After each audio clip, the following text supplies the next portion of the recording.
friendship! Hindi ka ba nakahabol sa properties dito sa Evo City? Well, good news! Alam mo ba na meron ding subdivision 10 minutes away from here na ang value lang or ang total contract price ay nasa 2.9 million.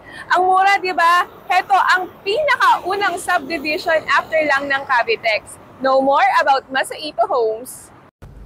Masaito Homes is just beside premier subdivisions such as Lancaster New City, Antel Grand, and very accessible dito sa Metro Manila. This is just 15 minutes away from airport and 30 minutes away from Metro Manila.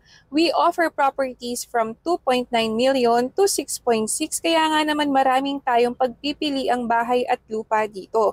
We have Audrey, Cheska, Gabi, Bea, Era, and ang ating crowd favorite, of course, ang Dana. And eto mga friendship, yung sample units natin, ang i-feature natin for today's video ay itong ating Era.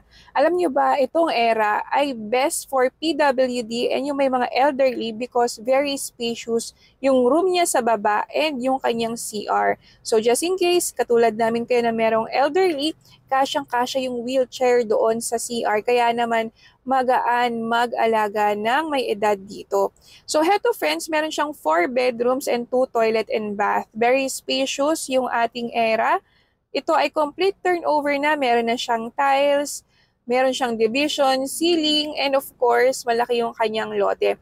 Kasya dito ang 2 sasakyan. So kung paano nyo siya nakikita dito mga friendship, ganun-ganun nyo na siya makukuha. And you can reserve this unit for as low as 50,000 lang. Kung wala kayong pag-ibig, no worries dahil ito ay true bank financing.